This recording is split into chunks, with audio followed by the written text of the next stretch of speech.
வாழ்க வையகம், வாழ்க வையகம், வாழ்க வளமுடன். குரு வாழ்க, குருவே துணை. அருள்நிதி பேராசிரியர் அன்பழகன் திருவண்ணாமலை. அனைத்து அன்புள்ளங்களுக்கும் வாழ்க வளமுடன்.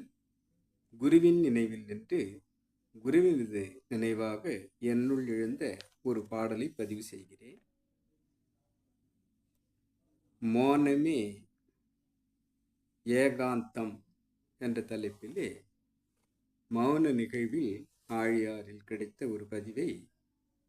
ஒரு கவியை பதிவு செய்கிறேன். மன ஊனத்தை சரி செய்யும் மனவளக்கலை. மன ஊனத்தை சரி செய்யும் மனவளக்கலை தினம் ஞானத்தில் ஆழ்த்துவதோ குருவின் நிலை. தினம் ஞானத்தில் ஆழ்த்துவதோ குருவின் நிலை. குணம் உயர்த்தி அருள்வதோ இறையின் நிலை. இனம் பிரித்து உணர்வதோ உயிரின் நிலை. மோனத்தில் மூழ்கி பெறுவதோ தூய்மை நிலை. மோனத்தில் மூழ்கி பெறுவதோ தூய்மை நிலை. முன்னோர்கள் முனிவர்கள் தந்ததோ முழுமை நிலை. முன்னோர்கள் முனிவர்கள் தந்ததோ முழுமை நிலை. தியானமும் யோகமும் தந்ததோ ஏகாந்த நிலை. தியானமும் யோகமும் தந்ததோ ஏகாந்த நிலை. ஆனந்த அனுபவமும் தந்ததோ மௌன நிலையே. வாழ்க வளமுடன். மன ஊனங்களை நாம் சரி செய்வதாக நம்மை மாற்ற வேண்டும் என்று சொன்னால் அது மனவளக்கலைதான் மாற்றும். தினம் நாம் இறைவனை நோக்கி இறைநிலையோடு எண்ணத்தை கலக்கவிட்டு என்று குரு கூறும் அளவிலே ஆழ்ந்து சென்றால் ஞானத்தை அடைய குரு தருவார் வழி. இனம் பிரித்து இதுதான் அது என்று உணர நம்மை வைப்பது உயிரின் நிலை. குணமுயர்த்தி அருள்வதோ இறையின் நிலை.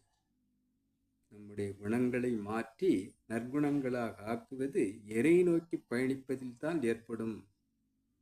மோனத்தில் மூழ்கி பெறுவதோ தூய்மை நிலை. மௌனம் இருந்து இருந்து நம்மை தூய்மை செய்து கொள்ளலாம். முன்னோர்கள் குருமார்கள் முனிவர்கள் ரிஷிமுனிகள் அனைவரும் முழுமை நிலையை நோக்கி பயணித்ததை நாம் அறிவோம். முக்தி மோட்சம் வீடு வேறு என்று அவர்கள் சென்றதையும் இவ்வுலகம் அறியும். தியானமும் யோகமும் நமக்கு தருவது ஏகாந்த நிலை. காந்தந்தான் அனைத்தும் கரைந்த இறைவனாக அனைத்துள்ளும் இருக்கிறது என்று பார்க்கிறோம். ஏகாந்தம் அனைத்தும் காந்தம்தான் என்று உணர்வதாக கரைந்த கடவுளை உணர்வதுதான் அந்த அரூபம். அனைவருள்ளும் திணிவு பெறும்போது இந்த ஏகாந்தம் பேரின்பம் பேரானந்தம் பேரானந்த களிப்பு என்பதாக மாறுகிறது. அந்த ஆனந்த அனுபவமே மௌன நிலையே. மௌனித்திருக்கக்கூடிய இருப்பு நிலையாக இருக்கக்கூடிய இறைநிலைதான் நம்முள் ஆனந்தமாக பேரானந்தமாக பேரின்ப களிப்பாக நாம் உணர்வதாக மாற்றம் தருவது மௌன நிலைதான் என்பதாக வந்திருக்கக்கூடிய கவியை பதிவு செய்கிறேன். கவியை என்னுள் ஏற்படுத்திய இருநிலைக்கும் எனக்கு வழியை காட்டிக் கொண்டிருக்கக்கூடிய எனது குருநாதர் வேதாத்திரி மகிழ்ச்சிக்கும் இதுகாரும் செய்முடித்த அனைத்து அன்புள்ளங்களுக்கும் நன்றி நன்றி நன்றி. வாழ்க வளமுடன் என வாழ்க்கை நிறைவு செய்கிறேன். வாழ்க வளம்.